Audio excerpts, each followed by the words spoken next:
Slightly different video style than what we're used to today, but as a car reviewer, I spend quite a bit of time on online forums because I think it's important that we learn from the experiences from people who've actually bought the car with their own money.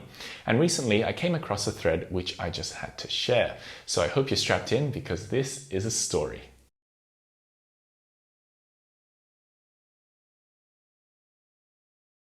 As this is an online forum, no one uses their real name, so we're going to call him Jake.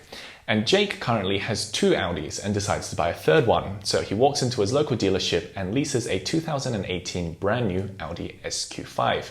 Now the SQ5 is the sports version of their very popular SUV, the Q5.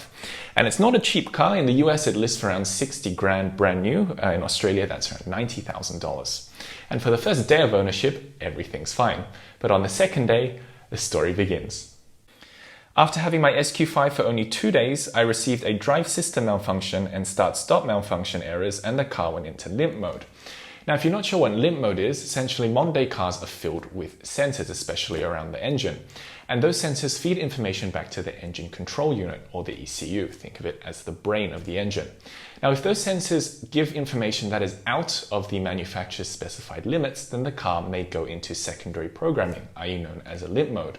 That's designed to protect the engine and gearbox from any further damage. The problem is it also severely limits the RPM and the speed at which you can travel. Think of it as just a program to get you off the road safely until you can get additional help. It's not for you to continue to drive onwards. So he takes it back to the Audi dealership that he purchased it from, but they say he can't get an appointment for 5 whole days, which is ridiculous.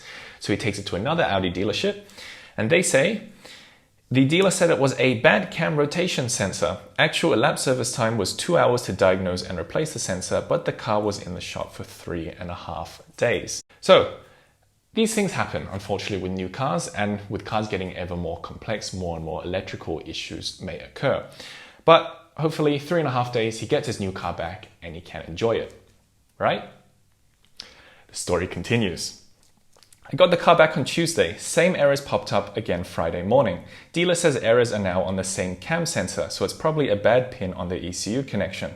The whole ECU now has to be replaced, but the car has been sitting at the dealer for the last few days because they've been waiting on clearance from Audi Technical Assistance Center to replace the ECU.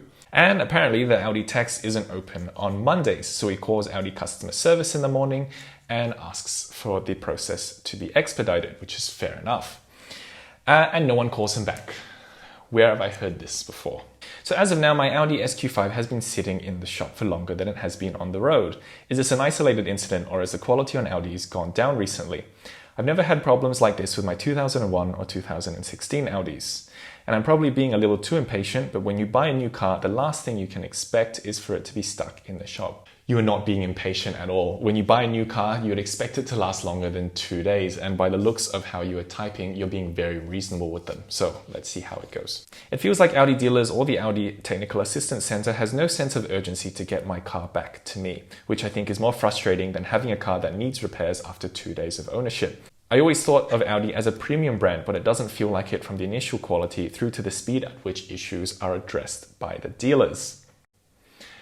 So that's the end of the first post, and a few days later we get an update, and unfortunately it doesn't look any better.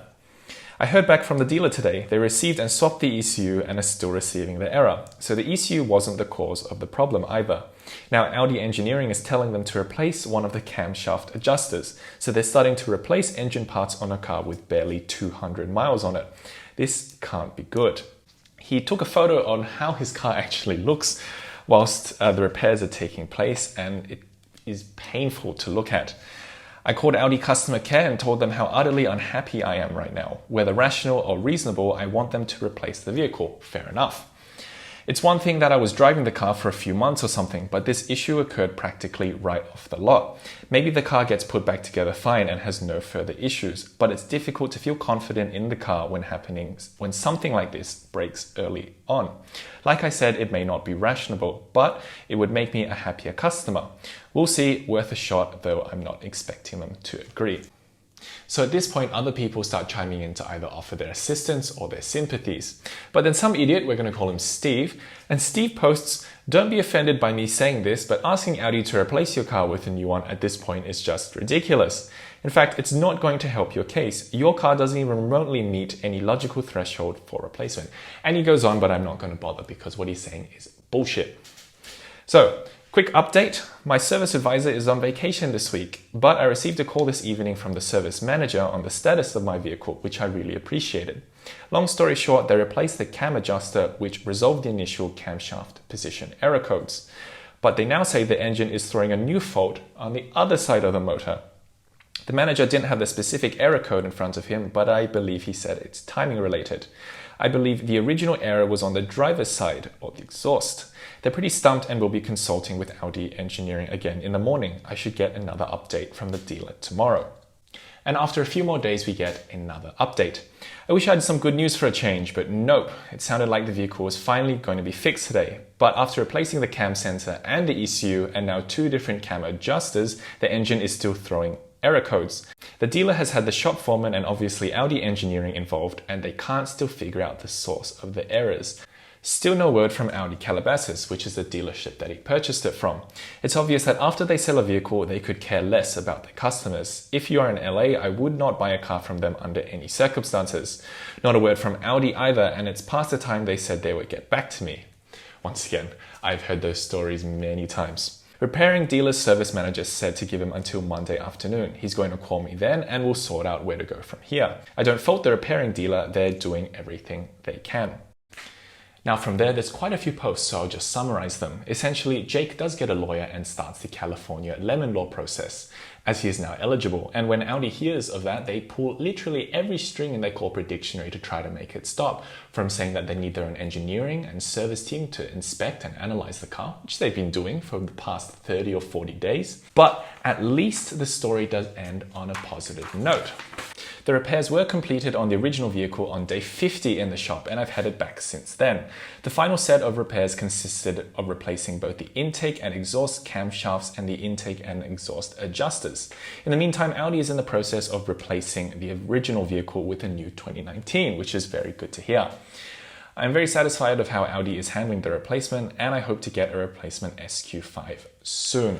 When you buy a new car, of course, sometimes problems will happen, but how a dealership or how the company responds to that is very important. And having to go through a judicial process just to get your leg up on a dealership is very difficult. And as I said before, he bought it in California, where the laws are the most favorable to customers. Here in Australia, we have no lemon law process, or most of the other US states.